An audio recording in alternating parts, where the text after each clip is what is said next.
Ce 26 mars 2024, le peuple malien célèbre donc le 33e anniversaire de la révolution populaire de mars 91 qui a vu renverser le régime dictatorial du général Moussa Traoré. Ce fut l'avènement de la démocratie en République du Mali.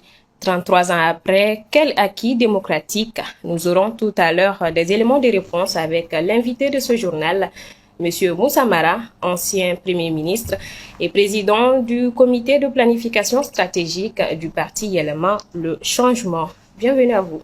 Merci Marietou, merci de m'avoir invité. 33 ans, le Mali a opté pour la démocratie. Quel bilan peut-on en faire?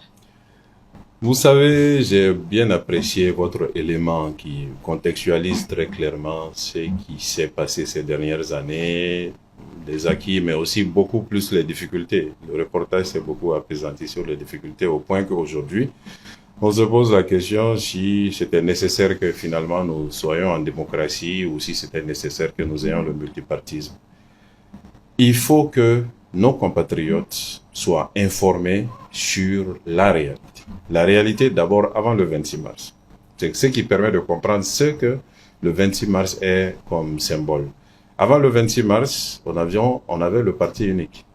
Avant le 26 mars, il n'y avait pas de liberté d'expression. Il n'y avait pas de liberté d'association.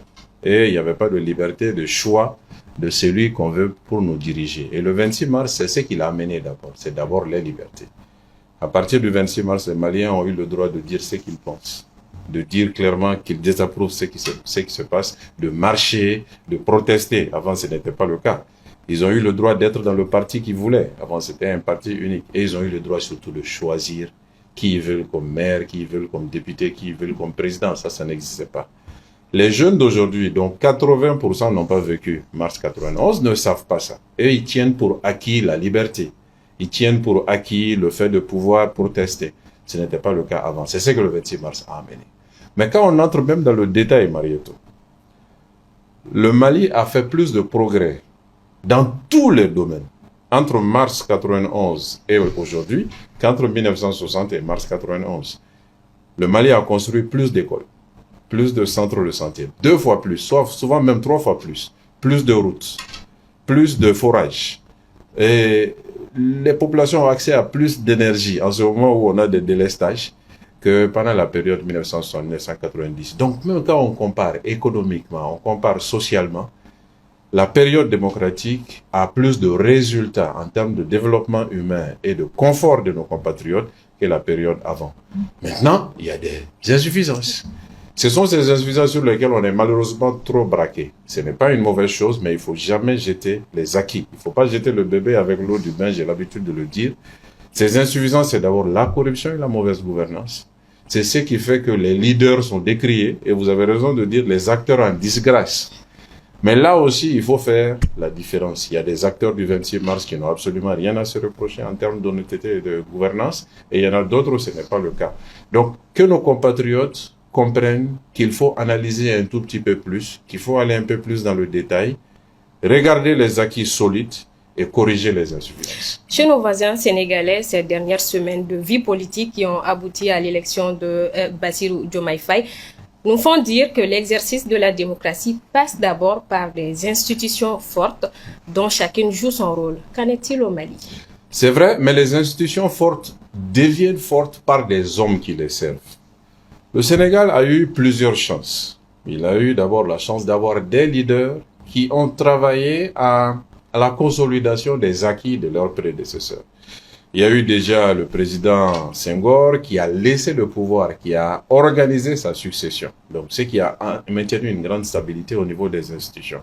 Je pense aussi que le Sénégal a eu une classe politique qui a joué le jeu institutionnel, le jeu politique, plutôt que d'appeler tous les jours à l'insurrection ou au coup d'État. Chez nous, nous n'avons pas eu cette chance, malheureusement, où la classe politique, quelque part, a faibli au point d'en appeler à des coups d'État ou à des renversements institutionnels. Il faut que les hommes renforcent les institutions. Nous devons travailler tous dans cette dynamique-là. On en vient justement aujourd'hui. Qu'en est-il de l'engagement citoyen et de l'implication de chacun dans la gestion de la chose publique au Mali? C'est là aussi une grande insuffisance de notre vie démocratique. Notre vie démocratique se passe souvent sans le citoyen, sans le Malien lui-même.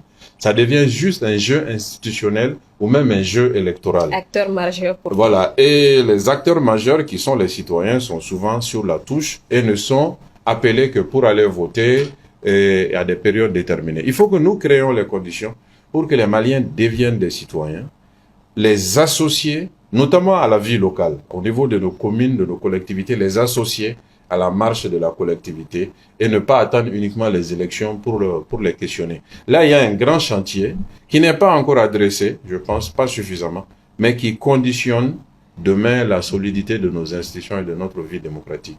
Donc, la démocratie n'est pas en question, le 26 mars n'est pas en question, ce sont quelques pratiques qu'il faut essayer d'améliorer pour redonner à notre pays le lustre d'antan en termes démocratiques.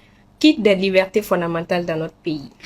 Les libertés fondamentales, on les a toujours considérées comme acquises jusqu'à la période actuelle. La période actuelle, il y a un certain nombre de grincements de dents, je vais dire ça comme ça. Mais je suis optimiste et je pense que très rapidement, nous allons trouver des solutions à ça avec les autorités de la transition pour que jamais la liberté ne soit questionnée ou ne soit remise en question.